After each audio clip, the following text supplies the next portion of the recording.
Yes, welcome back. We've since been joined by Mr. Olayinka Sani, who's also a security expert. Good morning. Good morning. Now, we're looking at the attack on the caliphate, and I'd like to ask you that this kind of high-profile attack, is it likely to cause our security agents to sit up a bit more and regard this problem with the seriousness it deserves? Thank you for that question. But unfortunately, what we have is that you must first of all look at the policy formation. Nigeria is still a bit backward in that. When you're talking about combating terrorism, it has taken a new dimension. When you want to combat such, there is need for you to be proactive. There is something they call surveillance, and we don't have it in this country. When we are talking about surveillance, Not at all. I won't say not at all. Because we hear that since this phenomenon, some of our officers have been sent abroad for training. Some countries are helping us, in many ways. And I would assume that surveillance was one of these areas. Might say something that will shock you. We do something fire brigade. Immediately there is upsurge in terrorism. A unit was formed, ATS, the anti-terrorism squad. But I'll tell you that till date, none of them has been sent abroad for training. And when we're talking about training, there's something that is, you call something overt and something that you need to do on the ground. You need to infiltrate the rank. If you don't do that, then you can't arrest terrorism. How did they get Bin Laden? You see, we have the manpower, but the policy formation is wrong. The manpower, like a typical black man, would believe in more of muscles, less of sense. So you just see that. I mean, that is so negative. I'm sure, but that is the situation we find ourselves. Putting on the ATS, what can they do? I see them at the airport, I see them around, I laugh. More manpower. You go to a traffic session, you see almost 7 police officers at a point. This is ridiculous.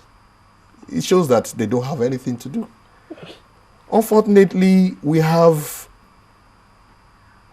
an IG that is operational. He's an operational man. I know him very, very well. The late John Aruna that we lost is an operational man par excellence.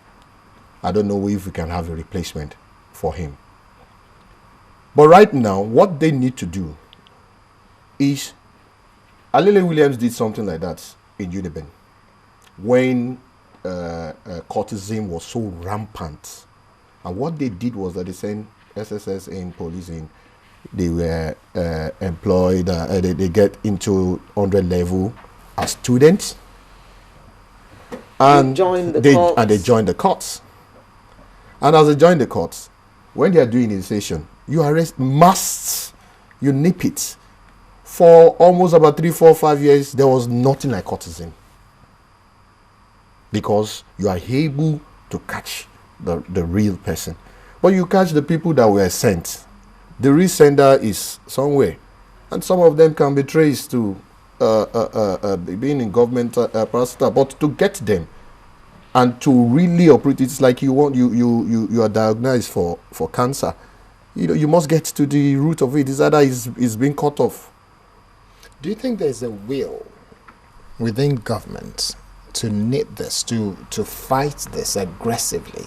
And let's look at it from two-pronged sides. Let's look at it from the federal and the state. From the federal government, do you think there is a will? Because some Nigerians are concerned that it doesn't seem as if this government actually is ready to fight this head-on. Yeah, in Nigeria, what we have is that you have people who are benefiting from the chaos. And they won't give you proper advice. This morning, I almost wept when I bought Guardian, and I saw, she said, is a done thing, state police. I know that that's anarchy. State police in Nigeria, you are copying the American. If you are talking about the moral standard, do you have the moral standard? Can you stand another political party taking over Lagos?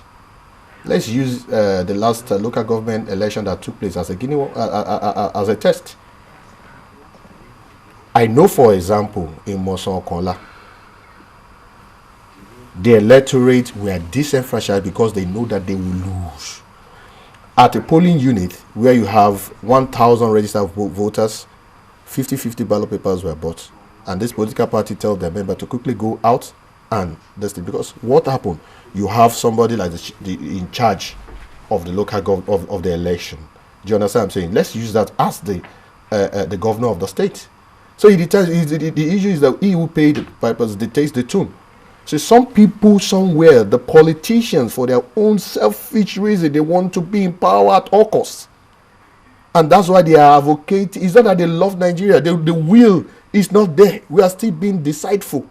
We are copying a standard that's... can we call Nigeria a nation? No.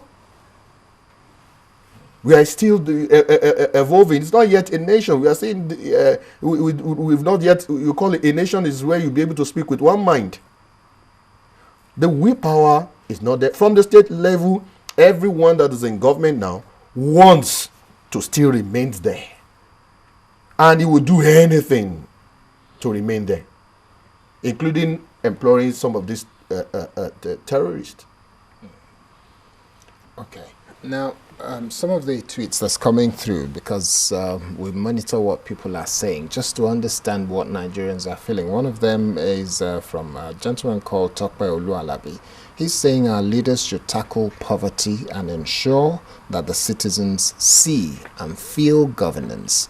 Do you feel, because we did ask Mr. Esangbede that is this a question of poverty creating and allowing this level of chaos to go on?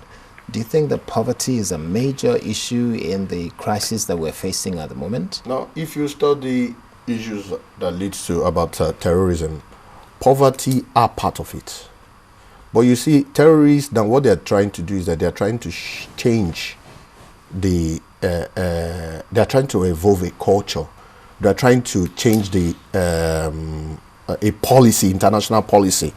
Now, in the past, a terrorist, when they capture, they make their demands. Now, what is the Boko Haram demanding? Is it not a culture change? Is it not an international evolving of a new policy? Do you understand what I'm saying? Poverty is part of it, but that is not the key. You see, we can't shy away for what religion has to play in this role. Do you understand what I'm saying? Yeah. So we can't really shy away. We are just begging the question. You know, some people somebody with bomb believes that immediately it takes about 9 lives is going to heaven, and it will be made by about 9 maidens, you know, and so forth and so on. So you see, they before somebody will put a bomb on himself, he believes there's something glorious that is coming.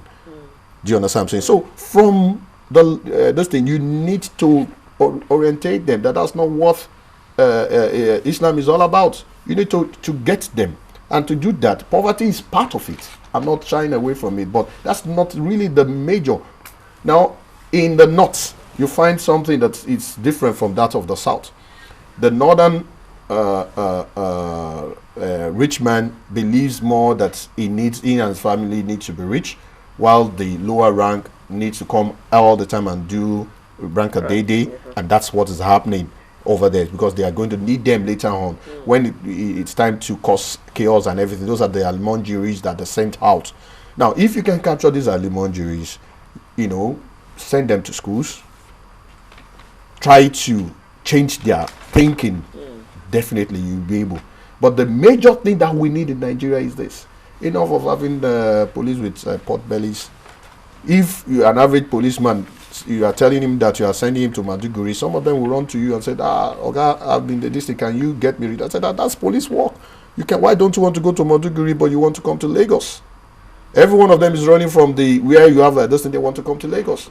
They don't want to stay where this thing is, because one, it will shock you that if a policeman loses life, 100,000 naira is what the compensation of the family is.